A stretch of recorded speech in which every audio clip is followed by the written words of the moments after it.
what's up guys, it's Kid and welcome back to my channel. Unless you're new here, then hit the subscribe button and turn on my post notifications because I post every week and, you know, why not? Before I start this video, I do want to say that yes, some of this isn't just for trans guys. Yes, a lot of the stuff I'm saying is more masculine than feminine, or just not feminine and not masculine, but it is perfectly fine if you were a trans guy and you aren't masculine or you're feminine or whatever, okay? Like, that is fine. All of this is, like, personal choice, but most of this is going to be masculine stuff since that's, like, I lean more towards the masculine side, so it's easier for me to talk about it, but it is perfectly fine if you're feminine or whatever you want to dress as, masculine and feminine, or neither, or whatever. So, it is perfectly fine. I'm not saying you have to be masculine if you're a trans guy. Also, some of what I am saying doesn't just pertain to trans guys. Maybe trans women can relate to some of the things that I'm saying and do some of the things that I'm saying, or maybe non-binary people can do some of the things I'm saying, or if you're not out or you're not sure yet, you can still do some of these things. It is perfectly fine. Just want to put that out there because I don't want people assuming things. You do whatever you want to do. You do whatever makes you comfortable. This is just some tips. I'm not saying you have to do these things in order to be a trans guy. I am just saying that if you are trans, some of these things may help you.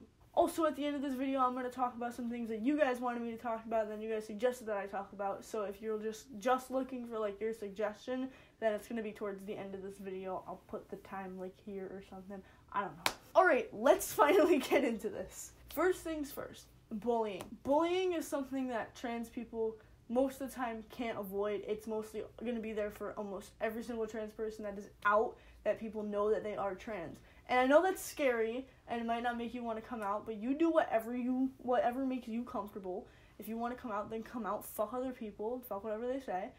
Okay? So, what I want to say about bullying is don't react the same way that they're treating you.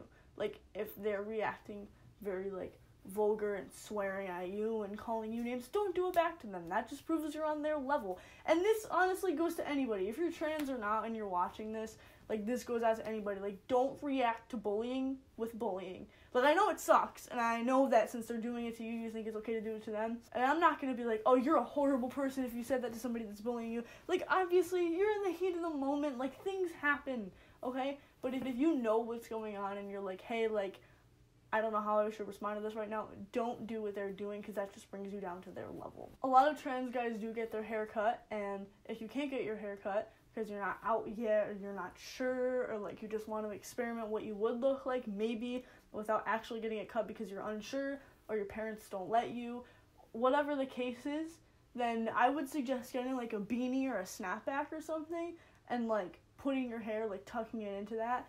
And that's what I did before I came out because I was like, oh, like, I'm kind of a little nervous to come out or ask for a haircut. So I would take beanies and I would, like, tuck all my hair up into the back of them. And if you don't know what a beanie is, it's, like, these little things. This is my girlfriend's that she gave me. I don't know if it's mine now, but she gave it to me. But this is basically what a beanie is. You know, you wear it like that. But, yeah, I used to do that all the time before I came out because I was so unsure, like, if I actually wanted to get my hair cut or, like, I was, like, really nervous to ask, so that really helped me out. The second thing I want to talk about is haircuts, again. But I got mine cut before I came out because I wasn't sure how my grandparents were going to react. So I was like, okay, you know, might as well, like, get it cut before so that way if they have a bad reaction, my hair's already cut, you know, so, like, I'm chilling. I only suggest you do this if, like, your parents aren't, like, strict, but they might be, like, a little nervous. Like, I'm not saying you have to get your hair cut before you come out. Like, no, you do whatever you want to do, but I would suggest it if you're unsure how they're going to react, because, like, that helped me have some, like, closure, like, hey, like, at least if they take it wrong, like, I'm gonna feel a little bit more comfortable with how I am. Number 3. So I had my close friends use my name and my pronouns before I came out to my family and, like, other, like, friends and just people in general to see how, like, I actually felt with it and if I was comfortable with it. And I suggest you do this if you're not sure, like, oh, like, hey, am I trans? Or, like, hey, you know, like, I'm not too sure yet. Like, I don't know what I should do. I don't know if this name is okay.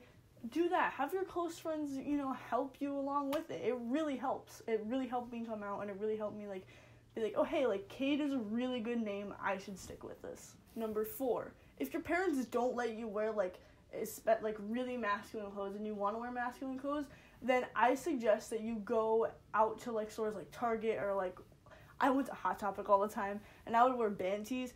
Band tees are like, if you're like emo or whatever, I definitely was.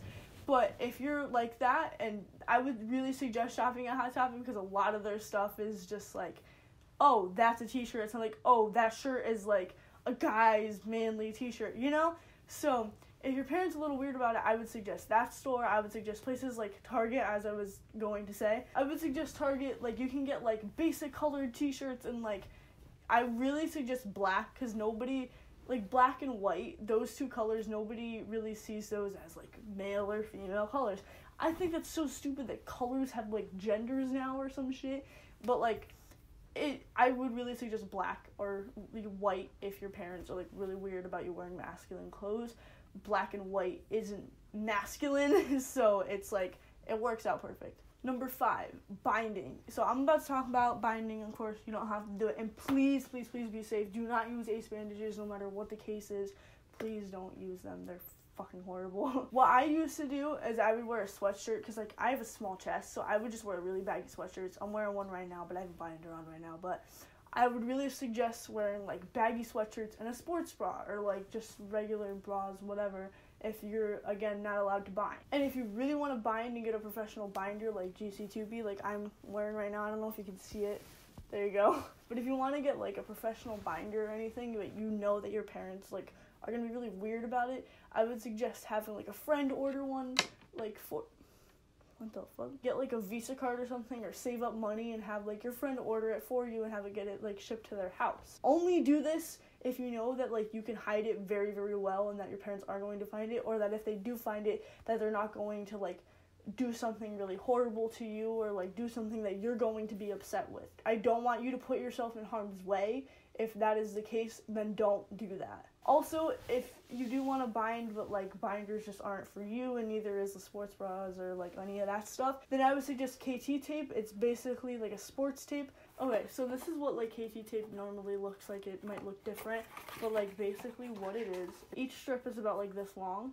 Like my chest is really small, like I said, so I just take one strip and I cut it in half and use one piece on each side of my chest. So basically how you use it is you just tape one end like to your chest. I suggest putting a tissue, like a folded up tissue, over your nipple or something, so you don't like not rip it off, that's not gonna happen, but so you don't like hurt yourself.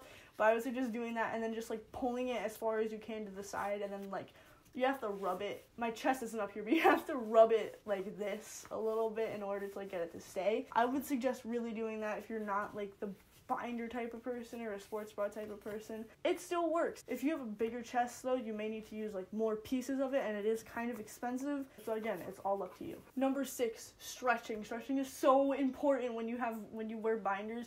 I can't even explain. I always do the stretch where I just go like this, and then I push my arms back like this. It feels so good. And then when I hear like my back like not crack, but like, I don't really know, but like it's just so satisfying to do this. It helps so much. You can get like back pain and stuff if you wear binders too long. And do not ever wear your binder for the maximum over 12 hours, but really try not to wear it over 8, and do not ever wear it to sleep. Number 7, if you want to make your voice deeper and you're not on testosterone or hormone blockers or anything, there are voice deepening videos on YouTube. Just be careful, you know, of course, you don't want to like mess anything up. What helped me is singing along to guys' parts in music. Whenever I would hear songs or something, I'd always sing along to the guy's part, and for some reason that just like made my voice like more deeper. I don't know. Number 7 or 8, I don't really remember what number we're on. What I did in the beginning was I told my grandparents like, hey, can I get boxers just to sleep in? I heard that they're really comfy, you know, like. So I got a pair of boxers, and what I did was I slept in them with some pants on and a shirt. And it really helped my dysphoria. Like, I don't know what it is, but like it just felt so nice, like being like, hey, look, I'm wearing boxers, what's good, you know? And the last thing I want to talk about before I get into suggestions is sleeping shirtless. This literally helps my dysphoria. I still do this sometimes. If I'm feeling really dysphoric, you would think like, hey, look, I don't want to see my chest if I'm dysphoric. It really helps me to sleep shirtless when I'm dysphoric, because I'm like, you know, guys sleep shirtless, I'm sleeping shirtless, what's up? So I don't know, that just really helps me with my dysphoria. and it may help you with yours too. Alright, let's move on to the suggestions part of this video, and I'm not going to be answering every single one that I got because I already mentioned some of it in the video, but these are just some things that you guys had to ask me. I feel like I am trans, but I don't know if I am faking it or if I'm pretending. I feel like I am, but I may just be influenced not to be, but I'm so confused. Now, a lot of people do think they're trans, and this is why I suggest, having people use your pronouns and name, doing all that stuff, tucking your hair up into a beanie and stuff. I really, really suggest that if you're not sure. People may be influencing you not to be, but you just have to sit down and be like, hey, do I really feel this way? Does being called certain pronouns really, make me feel more comfortable with myself? Does doing this and dressing this way help me feel more comfortable with myself? Does putting my hair up in a beanie make me feel more comfortable with myself? You just really have to sit down and, think about it and not just listen to what other people have to say. You do what you want to do. And also, you know your feelings better than anybody knows them. How to deal with dysphoria and starting testosterone. This is, the last one that I got. I got this a lot, but I'm just going to put, 2 of them up here. The way I deal with this is just knowing that one day, no matter how old I am right now, no matter, when it is in the future, I'm going to get top surgery and I'm going to start testosterone. I know that. I know I'm going to eventually in my future, and I look forward to that every single day of my life. And that is what keeps me going. I'm hey, maybe not right now, but one day it is going to happen, and I'm going to make sure that no matter what, whether it's today, whether it's tomorrow, whether it's 3 weeks from now, 3 months from now, 3 years from now, 30 years from now, you're going to start as long as you want to start, as long as you can start, you're healthy enough to start and all that. If you want it, you can do it. You just have to keep telling yourself that. And dysphoria can be relieved in lots of ways. I'm going to talk about that in the next suggestion. But like I said, binding and the hair thing, if your hair is not cut yet, and just anything that makes you feel more comfortable can alleviate your dysphoria. Is alleviate the right word?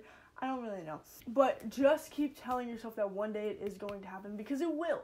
As long as you want it to, it will. Alright, and the last one I'm going to talk about is this one. You should do the packing tip about making a packer out of socks. I don't really do this since I don't have bottom dysphoria all that much, but I'm going to show you how to do it anyways. Okay, so you take 2 socks, and this is how I learned how to do it. Maybe you can probably just use one, but you can take 2 socks, and you put them together like this. So there's going to be 4 things. So 1, 2, 3, 4. You take 3 in one hand, 4 in the other, and with the side that has the 3, you just fold it in. If you're putting your socks away, I know people do this, you just tuck it in like this and just shape it however you want to shape it, and you tuck it into your boxers, and that way it creates a bulge and all that. I feel so awkward talking about this because I know that my friends are going to watch this, but you just put this in your boxers, and some people pin it in there. I don't do this because I don't have bottom dysphoria like a lot of people do, but I just don't, so I don't do this. That's basically what people do. They just put that, either tuck it into the hole that's in your boxers, or they pin it in there so it stays in there all day. It did help when I did have it, but now I'm okay. I hope that helped. If not, I'm sorry, but there are a lot of videos on YouTube about it. I don't really know much about I do know a lot about packing, but not without a packer, so yeah.